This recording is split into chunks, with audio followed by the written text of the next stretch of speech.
بسم اللہ الرحمن الرحیم الحمد للہ رب العالمین والصلاة والسلام علی رسولہ الکریم اما بعد فاعوذ باللہ من الشیطان الرجیم بسم اللہ الرحمن الرحیم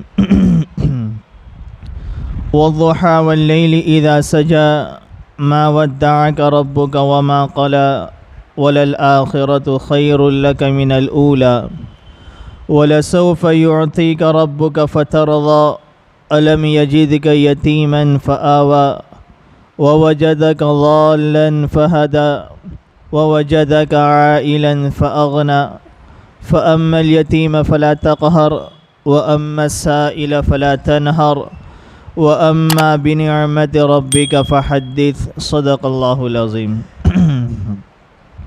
بزرگان محترم اور میرے عزیز ساتھیوں، گزشتہ کی مجلس میں اس سورت کی شروع کی 3 آیتوں کے متعلق کچھ باتیں میں نے آپ حضرات کے سامنے بیان کی تھی کہ پہلے کی 3 آیتوں میں اللہ تعالیٰ نے کیا بیان کیا کہ وَالضُّحَى وَاللَّيْلِ إِذَا سَجَى، قسم ہے چاشت کے وقت کی، واللیل اذا سجا، قسم ہے رات کی جب وہ چھا جاتی ہے، تاریک ہو جاتی ہے۔ ما ودعک ربک وما قلی، کفار مکہ، مشرکین مکہ جو ہمارے نبی کو طعنہ دیتے تھے کہ تمہارے رب نے محمد کو، محمد کے رب نے چھوڑ دیا، تو اللہ نے فرمایا ما ودعک ربک وما قلی، کہ آپ کے رب نے نہ آپ کو چھوڑا ہے نہ آپ سے ناراض ہوا ہے۔ وَلَلْآخِرَةُ خَيْرٌ لَكَ مِنَ الْأُولَى، اس کے 2 مطلب گزشتہ میں نے بتلائے تھے کہ ایک کہ آپ کی بعد والی آنے والی حالت پہلی حالت سے بہتر ہوگی، اور آخرت سے آخرت کی زندگی مراد لی جائے تو اس سے مطلب یہ ہے کہ آخرت کی زندگی دنیا کی زندگی سے بہتر ہوگی۔ اور آگے فرمایا وَلَسَوْفَ يُعْطِيكَ رَبُّكَ فَتَرْضَى، اے نبی ہم آپ کو اتنا دیں گے کہ آپ راضی ہو جائیں گے۔ اللہ اکبر، اللہ تعالیٰ اپنے نبی سے فرما رہا ہے۔ یہاں پر ہمارے نبی کا مقام، ہمارے نبی کی شان بھی پتہ چلتی ہے کہ اللہ نے ہمیں کیسا پیارا نبی، کتنے اونچے مقام والا اللہ نے ہمیں ایسا نبی عطا فرمایا کہ پوری دنیا کے انسانوں سے مطالبہ ہے کہ مجھے راضی کرو، مجھے راضی کرو۔ اللہ تعالیٰ یہ فرما رہے ہیں کہ میرے بندو میری مان کے زندگی گزارو، میری اطاعت کرو، مجھے راضی کر کے آ جاؤ۔ اور اللہ اپنے نبی کو فرما رہے ہیں اے نبی ہم آپ کو اتنا دیں گے کہ آپ ہم سے راضی ہو جائیں گے۔ کتنا اونچا مقام ہمارے نبی کا پتہ چلتا ہے۔ جب یہ آیت کریمہ نازل ہوئی تو ہمارے نبی کریم صلی اللہ علیہ وسلم نے ارشاد فرمایا کہ میں اس وقت تک راضی نہیں ہوں گا جہاں تک کہ میرا ہر امتی، میری امت میں سے کوئی بھی ایک شخص بھی جہنم میں نہ رہے، میری امت کا ہر فرد جنت میں داخل نہ ہو جائے۔ غزالی کرم اللہ وجہہ فرماتے ہیں کہ نبی کریم صلی اللہ علیہ وسلم نے ارشاد فرمایا کہ قیامت کے دن اللہ تعالیٰ مجھے سفارش کا، شفاعت کا حکم دے گا، شفاعت کی اجازت دے گا۔ ہمارے نبی کریم صلی اللہ علیہ وسلم شفاعت فرماتے رہیں گے، اپنی امت کی شفاعت فرماتے رہیں گے۔ پھر آخر میں اللہ تعالیٰ فرمائیں گے اے محمد صلی اللہ علیہ وسلم کیا اب آپ راضی ہو گئے؟ تو پھر ہمارے نبی فرمائیں گے کہ اب میں راضی ہو گیا۔ اسی طریقے سے حدیث میں ایک واقعہ نقل کیا گیا ہے کہ ایک مرتبہ نبی کریم صلی اللہ علیہ وسلم نے وہ آیت کریمہ تلاوت کی جو حضرت ابراہیم علیہ السلام نے فرمایا۔ کیا فرمایا کہ وہ آیت کریمہ میں یہ ہے کہ یہ اللہ تعالیٰ کریں یہ بندے میری نافرمانی کرتے، میری مان کے زندگی گزاریں۔ فَمَن تَبِعَنِي فَإِنَّهُ مِنِّي وَمَنْ عَصَانِي فَإِنَّكَ غَفُورٌ رَحِيمٌ، اے میرے رب اگر میری امتی میری مانتے ہیں، میری اطاعت کرتے ہیں، میرے نقش قدم پر زندگی گزارتے ہیں تو وہ میری جماعت میں سے، فَإِنَّهُ مِنِّي وَمَنْ عَصَانِي، اور جو شخص میری نافرمانی کرتا ہے، میری سنتوں کے خلاف ورزی کرتا ہے، میرے بتائے ہوئے طریقوں کے خلاف زندگی گزارتا ہے، وَمَنْ عَصَانِي، جو میری نافرمانی کرتا ہے، تو فَإِنَّكَ غَفُورٌ رَحِيمٌ، بے شک آپ بڑے غفور رحیم ہیں، بڑے بخشنے والے، بڑے معاف کرنے والے، اور آپ بڑے رحم کرنے والے۔ یہ ہمارے نبی نے آیت کریمہ تلاوت فرمائی اور دوسری آیت کریمہ پڑھی جو حضرت عیسیٰ علیہ السلام نے فرمائی تھی، ان تعذبہم فإنہم عبادک وإن تغفر لہم، اے اللہ اگر آپ ان کو ان تعذبہم، اگر آپ ان کو عذاب دینا چاہیں تو یہ آپ کے بندے ہیں، وہ اگر آپ ان کو معاف کر دے بخش دے تو آپ تو غفور رحیم ہیں۔ پھر اس کے بعد آپ علیہ السلام زار و قطار روتے رہے اور اپنی امت میری امت امتی امتی کہتے رہے۔ اللہ تعالیٰ نے حضرت جبرائیل علیہ السلام کو بھیجا کہ جا کر پوچھے کہ کیا بات ہے، اور میں تو جانتا ہی ہوں کہ حقیقتاً کیا بات ہے، لیکن اللہ تعالیٰ نے جبرائیل علیہ السلام کو بھیجا اور فرمایا کہ مجھے تو معلوم ہے یہ، لیکن آپ جا کے پوچھئے، کیونکہ اللہ تعالیٰ تو عالم الغیب ہے۔ ان اللہ علی کل شیء قدیر، اللہ تعالیٰ ہر چیز پر قادر ہے، وہ اللہ تعالیٰ کے سامنے تو کل کائنات کھلی ہوئی کتاب کی طرح ہے، وہ تو ظاہر کو بھی جانے، باطن کو بھی جانے، رات کے اندھیرے کو بھی جانے، دین کے اجالوں کو بھی جانے۔ اللہ نے جبرائیل علیہ السلام کو بھیجا، حضرت جبرائیل علیہ السلام تشریف لائے کہ یا رسول اللہ صلی اللہ علیہ وسلم آپ کیوں رو رہے ہو، کیا بات ہے؟ فرمایا کہ میں اپنی امت کے لیے رو رہا ہوں، مجھے میری امت کی فکر ہے۔ حضرت جبرائیل علیہ السلام اللہ تعالیٰ کے پاس گئے، اللہ تعالیٰ نے فرمایا کہ میرے حبیب کو، میرے نبی کو جا کر یہ خبر دے دو، خوشخبری دے دو کہ ہم آپ کی امت کے وجہ سے آپ کو ہم ناراض نہیں کریں گے، آپ کو ہم خوش کر دیں گے۔ تو کتنی محبت اور کتنی فکر ہمارے نبی کو ہماری تھی کہ میرا ایک ایک امتی جنت میں جانے والا بن جائے، جہنم کی عذاب سے بچ جائے، اور ہم نے ہمارے نبی کے طریقوں کو بھی چھوڑ دیا اور نبی کی سنتیں بھی ہماری زندگیوں سے رخصت ہو چکی ہے۔ تو ضروری ہے کہ ہم اللہ تعالیٰ سے اللہ کی محبت بھی مانگیں، اور ہم اللہ تعالیٰ سے اپنے نبی کی بھی سچی پکی محبت مانگیں۔ اللہ میرے دل میں تیرے اور تیرے حبیب کی سچی پکی محبت ہمارے قلوب میں بٹھا دے، مجھے سچا پکا عاشق الہی بنا دے، مجھے سچا پکا عاشق رسول بنا دے، اور میری صبح شام کی زندگی کو، میرے اعمال کو، میرے افعال کو، میرے کردار کو، میری زندگی کو تو سنت کے مطابق بنا دے۔ تو اللہ تعالیٰ فرما رہے کہ وَلَسَوْفَ يُعْطِيكَ رَبُّكَ فَتَرْضَىٰ، اے نبی ہم آپ کو اتنا دیں گے کہ آپ ہم سے راضی ہو جائیں گے۔ اور آگے فرمایا أَلَمْ يَجِدْكَ يَتِيمًا فَآوَىٰ، کیا ہم نے آپ کو یتیم نہیں پایا کہ پھر ہم نے آپ کو ٹھکانہ دیا۔ اللہ تعالیٰ نے ہمارے نبی کو یتیم پیدا فرمایا، جب ولادت سے پہلے، دنیا میں آنے سے پہلے آپ کے والد کا سایہ اللہ تعالیٰ نے آپ کے سر سے اٹھا لیا۔ جب آپ دنیا میں تشریف لائے، بچپن ہی کا دور ہے کہ بچے کو ایک ماں کی تربیت کی، ماں کی محبت کی، شفقت کی ضرورت ہوتی ہے۔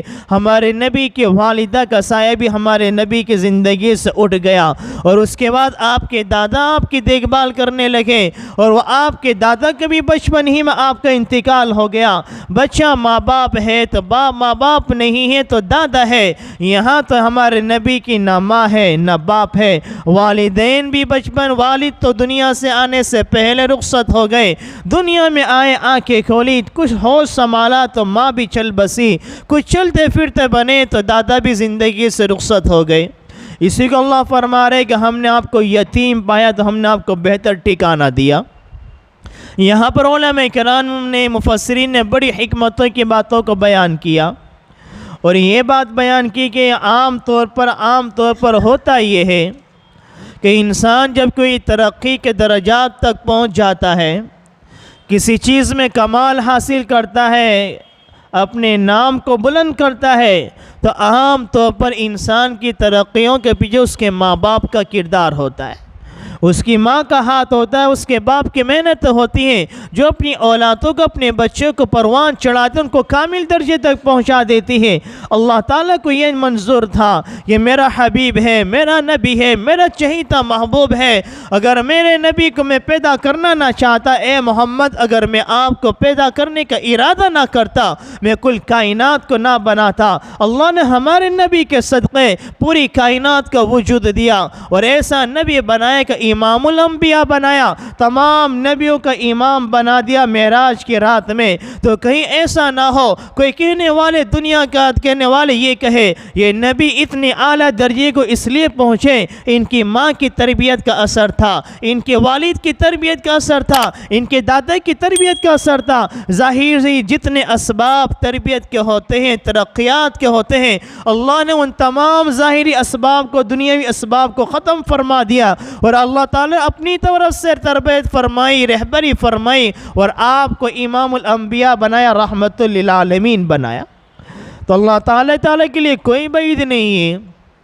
موسیٰ علیہ السلام کا واقعہ قرآن کریم اللہ تعالیٰ نے دوسری جگہ بیان فرمایا، اور عام طور پر دیکھا یہ جاتا ہے، اکثر دیکھا یہ جاتا ہے جب کسی بچے کا ماں باپ کا انتقال ہو جائے، بچہ یتیم ہو، تو عام طور پر وہ بچہ ترقی نہیں کرتا ہے، علمی اعتبار سے، اخلاقی اعتبار سے، کرداری اعتبار سے، کاروبار کے اعتبار سے، اور عام طور پر وہ بچہ آزاد ہو جاتا ہے، غلط راہ پہ چلنے والا بن جاتا ہے، کیونکہ اس کو کوئی روکنے ٹوکنے والا نہیں ہے۔ اللہ نے ہمارے نبی کو ایسا اعلیٰ مقام عطا فرمایا اور ایسے اونچے مقام پر عطا فرمایا، دنیا کا کوئی انسان ہمارے نبی کے مقام تک پہنچ نہیں سکتا ہے۔ اللہ نے ظاہری اسباب کو ختم کرنے کے بعد بھی ایسے اعلیٰ درجے کی تربیت عطا فرمائی۔ موسیٰ علیہ السلام کا واقعہ بھی قرآن کریم اللہ تعالیٰ نے بیان فرمایا کہ فرعون نے یہ اعلان کر دیا کہ جتنے بنی اسرائیل میں بچے پیدا ہوں گے میں سب کو قتل کر دوں گا، سب کو قتل کرتا چلا گیا۔ کسی نے کہہ دیا تھا کہ بنی اسرائیل میں کوئی پیدا ہوگا وہ اس کے ہاتھ سے تیری سلطنت ختم ہو جائے گی، تیری بادشاہت کا زوال ہو جائے گا، اور بنی اسرائیل کے تمام بچوں کو قتل کرتا چلا گیا۔ پھر کسی نے کہا یہ بنی اسرائیل کے بچیاں تو تمہارے خادم بنتے ہیں، تمہارے نوکر بنتے ہیں، اگر یہی ختم ہو جائیں گے تو تمہارے خدامی کون کرے گا، نوکری کون کرے گا، غلامی کون کرے گا، تمہاری خدمتیں کون کرے گا، تمہارے کاموں کا انجام کون دے گا۔ پھر 1 سال بچوں کو قتل کرتا، 1 سال بچوں کو قتل کو چھوڑ دیتا۔ اللہ کو اپنی قدرت بتانا مقصود تھا، وہ اللہ خالق ہے، وہ اللہ رب ہے، کیسی ربوبیت کرتا ہے، کیسی پرورش کرتا ہے، کیسے ایک بچے کے بچپن سے اس کی جوانی تک کیسے پروان چڑھاتا ہے۔ اللہ نے اسی سال موسیٰ علیہ السلام کو پیدا کیا جس سال قتل کا زمانہ تھا، اور دنیا والوں کو بتا دیا فرعون ہمارے موسیٰ کو، میرے نبی کو قتل کرنے کی سازشیں کر رہا ہے، میں اس کو اس کی نگاہ سے چھپا کر اس کی تربیت نہیں کروں گا۔ اسی موسیٰ علیہ السلام کو فرعون کے دربار میں پہنچا دیا، اسی کی نگرانی میں، اسی کی نگاہ کے سامنے موسیٰ علیہ السلام کی تربیت کرتے گئے، پرورش کرتے گئے، پالتے چلے گئے۔ الحمدللہ رب العالمین، تمام تعریف اس اللہ تعالی کے لیے جو کائنات کا خالق ہے، کل کائنات کا رب ہے، کل کائنات کا پالنہار ہے۔ اللہ نے اس سال 2 بچے کو پیدا کیے، اور دونوں نے اپنی ماں کا نام، دونوں کی ماں نے اپنے بیٹے کا نام موسیٰ رکھا، ایک تو موسیٰ علیہ السلام اور ایک موسیٰ سامری۔ اللہ تعالیٰ کا نظام دیکھو، جس ماں نے اپنے بیٹے کا نام موسیٰ رکھا تو جو بیٹا موسیٰ علیہ السلام کے اپنے نبی کے نام پر جس کا نام رکھا تھا، اللہ نے اپنے نبی کے نام کی برکت سے اس بچے کو بھی زندہ رکھا، اور اس کی تربیت کی اس کی ماں نے پہاڑوں کے پر چوٹی پر چھوڑائی، اور موسیٰ علیہ السلام کی والدہ صندوق بنا کر پانی میں انہیں ڈال دیا۔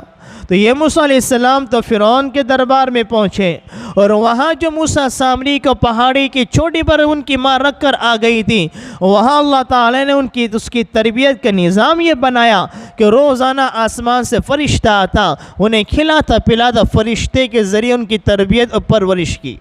اور یہاں ایک دشمن، اللہ کا دشمن، اللہ کے نبی کے دشمن کے ذریعے موسیٰ علیہ السلام کی نبی کی پرورش کری۔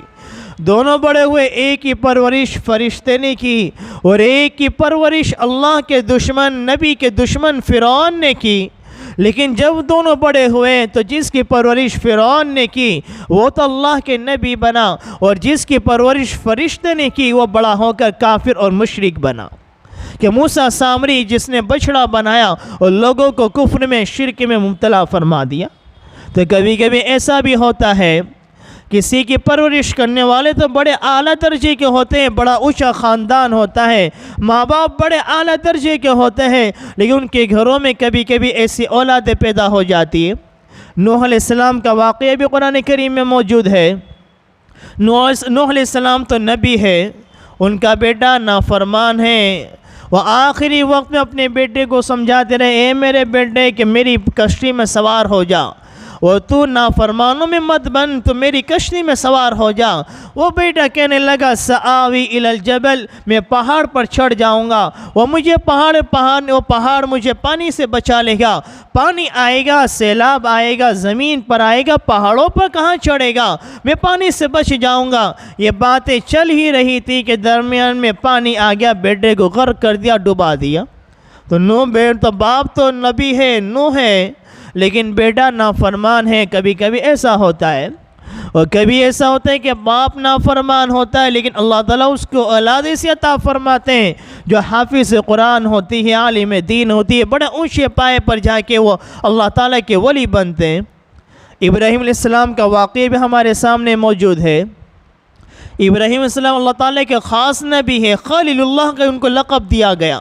خلیل کے معنی دوست کیا آتے ہیں، اللہ کے محبوب نبی ہیں، اللہ تعالیٰ کی دوست ہیں۔ ان کے والد، ان کا نام آزر کتابوں میں لکھا ہوا ہے۔ ان کے والد کون ہیں؟ ان کے والد اپنے ہاتھوں سے بتوں کو بناتے تھے اور بتوں کی پرستش کرتے تھے، بتوں کو پوجتے تھے اور اسی بت کو بیچ دیا کرتے تھے۔ تو باپ تو بتوں کی پرستش کرنے والا، اللہ نے ان کے گھر میں ابراہیم علیہ السلام کو پیدا فرمایا جو خلیل اللہ بنے۔ ابراہیم علیہ السلام کی اولاد میں اسماعیل کو پیدا کیا، اسحاق کو پیدا کیا، ان کے اولاد میں یعقوب علیہ السلام کو پیدا کیا، ان کی اولاد میں یوسف علیہ السلام کو پیدا فرمایا۔ تو اولادیں تو نیک ہے، لیکن باپ بت پرست ہے۔ کبھی کبھی ایسا بھی ہوتا ہے، لہٰذا ہمیں کسی کو تانے دینے کی ضرورت نہیں ہے۔ اگر کوئی بیٹا نافرمان ہے تو ہمیں اس کو اس بات کی طرف منسوب نہ کرے کہ اس کے ماں باپ تو بڑے دیندار ہے، وہ تو بڑا دعوت و تبلیغ میں چلتا پھرتا ہے، اور خود کی اولاد ایسی ہے۔ ہمیں کسی کو تانے دینے کی ضرورت نہیں ہے۔ انک لا تہدی من احببت ولکن اللہ یہدی من یشاء۔ اللہ نے قرآن کریم میں الگ الگ صورتوں کا بیان کر دیا۔ کسی کے گھر میں نافرمان ہے تو کسی کا باپ نافرمان ہے۔ انک لا تہدی من احببت، یہ ہدایت اللہ نے اپنے ہاتھ میں رکھی ہے، وہ اللہ جسے چاہتے اس کو ہدایت کے راستے پر چلا دیتے ہیں۔ تو فرمایا کہ علم یجید کا، اللہ تعالیٰ فرما رہے کہ علم یجید کا یتیمن فآوا، کہ ہم نے آپ کو یتیم پایا تو ہم نے آپ کو بہتر ٹھکانہ عطا فرمایا۔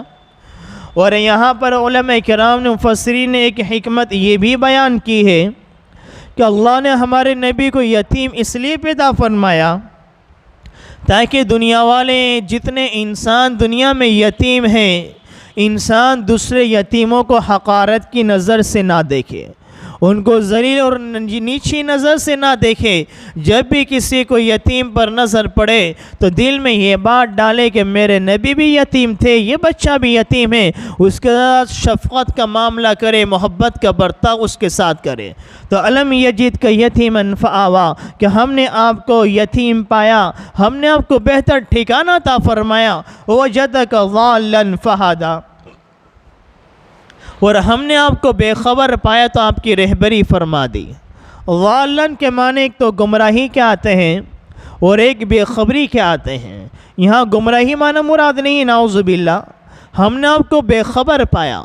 مفسرین فرماتے ہیں کہ جب آپ علیہ السلام نے ہوش سنبھالا، چاروں طرف کفر و شرک کا ماحول ہے، مکہ المکرمہ میں، بیت اللہ میں، حرم شریف میں 360 بت رکھے ہوئے، حرم شریف کے اندر، بیت اللہ کے اندر بت رکھے ہوئے ہیں، لوگ بتوں کی عبادتیں کر رہے ہیں کہ شفا دینے والا یہ بت ہے، اولاد دینے والا یہ ہے، رزق دینے والا یہ، چاروں طرف کفر کا، شرک کا ماحول ہے۔ لیکن اللہ تعالیٰ اپنے نبیوں کو معصوم پیدا فرماتے ہیں۔ جتنے نبی دنیا میں آئے اللہ تعالیٰ ہر نبی کو معصوم پیدا فرمایا، اور ہر نبی کو اللہ نے معصوم رکھا۔ نبوت ملنے سے پہلے بھی کسی نبی سے کوئی ایسا عمل سرزد نہیں ہوتا ہے جو گناہ کبیرہ ہو، جو کفر کا عمل ہو، جو شرک والا عمل ہو۔ نبوت ملنے سے پہلے بھی اللہ اپنے نبی کی حفاظت فرماتے ہیں، اور نبوت ملنے کے بعد بھی اللہ تعالیٰ اپنے نبیوں کی حفاظت فرماتے ہیں۔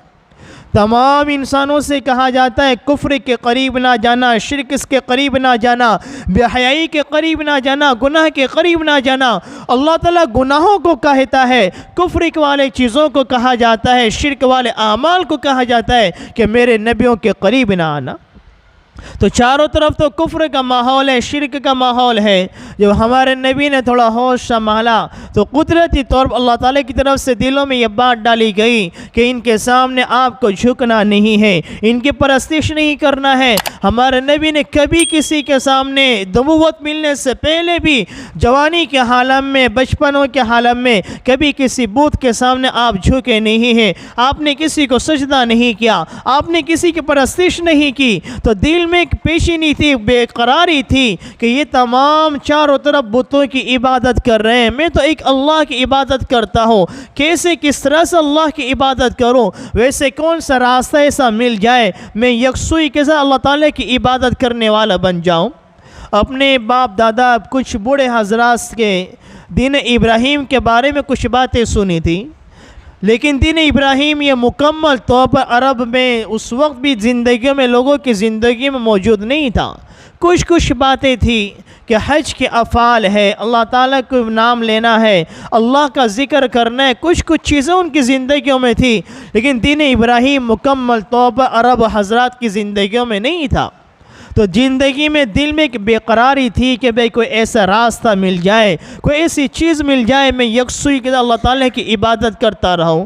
اللہ نے 40 سال کی عمر میں وحی کا سلسلہ نازل فرمایا کہ اس سے پہلے آپ کے اسلام کے احکامات بتائے نہیں گئے تھے، وحی کے ذریعے قرآن کریم کو نازل فرمایا، قرآن کریم سے آپ کو باخبر کیا، اس شریعت کے احکام آپ کو بتلاتے چلے گئے، اسلام کے احکامات سے آپ کو باخبر کرتے چلے گئے۔ اسی کو قرآن کریم کہتا ہے وَوَجَدَكَ ضَالًّا فَهَدَىٰ، ہم نے آپ کو بے خبر پایا، پھر ہم نے اسلام کے ذریعے آپ کو باخبر کر دیا، وحی کے ذریعے آپ کو ہم نے اسلام کے احکامات سے باخبر کر دیا۔